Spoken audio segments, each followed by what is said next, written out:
di tengah krisis ini, kesetiakawanan sosial sebuah bangsa besar bernama Indonesia itu diuji. Budaya kita kemudian yang budaya otentik, budaya asli, kemudian semakin tenggelam. Demokrasi ini adalah anak pungut. Silakan baca lagi gagasan Bung Karno dalam risalah. Politik sekali lagi penting, tapi memperbaiki bangsa ini jauh lebih penting.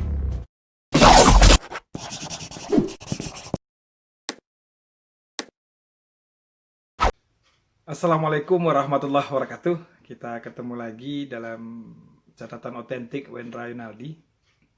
Hari ini kita akan bahas tentang betapa luar biasanya kearifan lokal yang ada di Minangkabau sebagai kearifan otentik dari bangsa Indonesia.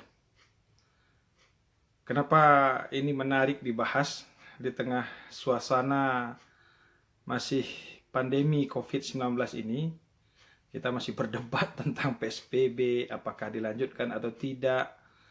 Ataupun kemudian ada istilah baru tentang the new normal life atau kehidupan baru menghadapi, atau kemudian ada lagi istilah berdamai dengan COVID. Ada beberapa persoalan yang kemudian harus dihadapi ke depan, termasuk juga persoalan ekonomi, juga persoalan-persoalan kebutuhan pangan masyarakat, sehingga kemudian ada dari pemerintah dan beberapa tokoh menyerukan kita harus menyiapkan lumbung pangan, kita harus menyiapkan antisipasi kalau COVID ini masih belum ditemukan antivirusnya sampai akhir 2020 atau mungkin sampai 2001, maka kemudian pangan kemudian menjadi kata kunci. Menarik misalnya dalam konteks agama Islam, Nabi Yusuf kalau saya nggak salah kemudian mengibaratkan 7 sapi gemuk dan 7 sapi kurus. Artinya kekuatan pangan itu cadangannya harus untuk 7 tahun, atau kemudian ada yang mengatakan 7 dasawarsa atau 7 bulan dan lain sebagainya. Tapi dalam konteks kearifan lokal, sebenarnya saya yakin hampir di seluruh masyarakat adat di Indonesia punya kearifan lokal bagaimana menyimpan pangan. Kalau kemudian hari ini orang menyimpan uang dengan deposito di bank, kemudian ada yang menyimpan emas, mungkin ada yang uang kaya, yang punya uang berlebih, maka kemudian menyimpan batang emas batangan dan lain sebagainya. Sebenarnya kearifan-kearifan lokal itu juga dimiliki oleh masyarakat adat kita.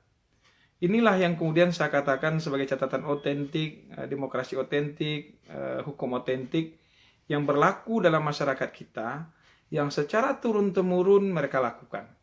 Pada kali ini kita bicara tentang kearifan lokal, bagaimana sebenarnya kearifan lokal itu mengajarkan kita menabung, mengantisipasi persoalan-persoalan yang mungkin di belakang hari muncul. Kalau istilah yang kemudian hari ini kita kenal adalah tidak besar pasak daripada tiang. Jangan sampai kemudian karena bencana kemudian kita akhirnya harus piutang, minjam sana, minjam sini, kemudian kalut. Maka dalam catatan otentik kali ini saya kemudian mengambil sebuah pelajaran kearifan lokal, bagaimana kemudian masyarakat kita, walaupun kemudian orang hari ini menganggapnya kolot, tertinggal, atau udik, tapi sebenarnya kearifan itu, menurut saya kearifan itu sudah dibangun oleh nenek moyang kita, oleh para pendahulu kita secara baik. Bagaimana kemudian seluruh pendapatan dari sawah atau ladang tidak dihabiskan. Bagaimana berpikirnya, futuristiknya orang dulu, kemudian future-nya orang-orang dulu mengantisipasi kalau ada kelangkaan atau hama atau wabah. Artinya masyarakat tetap bisa makan. Nah, pada kali ini kita akan bahas tentang rangkiang. Sering mungkin kita mengenal istilah rangkiang, ya, mengenal rangkiang rumah gadang. Sering kita dilihat di rumah gadang itu ada 2 rumah berjejer, yang kemudian kita 2 atau 3 atau 4 rumah yang juga punya seperti mirip-mirip rumah gadang, tapi hanya 2 saja gonjongnya. Rangkiang itu adalah ada sebuah mahakarya arsitektur dari Minangkabau, di mana secara setiap rumah gadang pasti memiliki rangkiang. Bangunan ini hanya saja desain ini dibuat sederhana, berbeda dengan rumah gadang,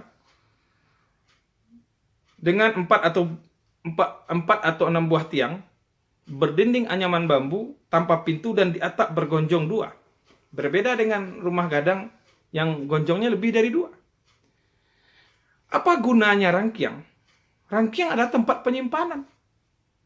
Sebagai gantinya dibuat penyimpanan, sengaja tidak dibuat berpintu, sebagai gantinya dibuat singkok yang ada di bagian atasnya, salah satu dindingnya digunakan untuk menyimpan atau mengambil padi. Biasanya digunakan bambu yang disimpan di kolong supaya tidak digunakan lagi. Istilah lain dari rangkiang ini adalah lumbung. Sehingga di beberapa nagari ada namanya lumbung piti nagari, atau tempat orang menabung kalau sekarang. Yang sekarang kemudian namanya berubah jadi BPR. Baik rangkiang maupun lumbung memiliki arti yang sama, itu tempat penyimpanan, dalam hal ini padi. Istilah rangkiang ternyata diadopsi dari istilah kata akar ruang Hyang Dewi Sri, yang berarti ruang penyimpanan Dewi Sri padi. Padi yang dipanen dibagi-bagi berdasarkan prioritas keperluan. Artinya begini, orang dulu punya 4 rangkiang di depan rumah gadang. Masing-masing rangkiang punya kegunaan dan prioritas untuk apa tempat penyimpanan padi itu digunakan. Tidak semua ketika panen kemudian semuanya dijual, dibeli, kemudian semuanya habis. Tidak. Ada 4 jenis rangkiang di Sumatera Barat, di Minangkabau. Dan 4-nya itu punya masing-masing fungsi yang berbeda. Rangkiang yang pertama adalah rangkiang yang dikenal dengan rangkiang Sitinjau Lawi, yang dalam bahasa Padang, bahasa Minang kemudian dikatakan dalam patata petitinya, rangkiang tagak sajaja, di tengah si tinjau lawi, panjapi si dagang lalu, paninjau pincalang masuk. Apa gunanya? Rangkiang ini digunakan untuk penyimpanan, untuk kebutuhan sehari-hari. Yang kedua, ini adalah untuk kebutuhan sehari-hari. Yang kedua, rangkiang si bayau-bayau. Di kanan si bayau-bayau, lumbung makan patang pagi. Rangkiang si bayau-bayau adalah rangkiang yang dibutuhkan untuk memenuhi kebutuhan makan sehari-hari. Sementara tadi rangkiang Sintejalawi juga digunakan untuk kebutuhan sehari-hari. Jadi ada 2. Ada 2 rangkiang yang disiapkan untuk memenuhi kebutuhan sehari-hari. Yang ketiga adalah rangkiang si tenggang lapa. Dalam patata petitinya kemudian mengatakan, di sebelah kiri dan kanan tampik si miskin salang tenggang, penolong orang kampung di musim lapa gantuang tungku. Dahulu teknologi pertanian masih sangat tradisional. Musim bercocok tanam masih tergantung pada musim hujan. Terjadi kompilasi, terjadi gagal panen. Maka kemudian rangkiang ini, karena gagal panen, berfungsi sebagai cadangan, merupakan penolong di saat masa sulit. Tidak hanya bagi pemilik rumah gadang,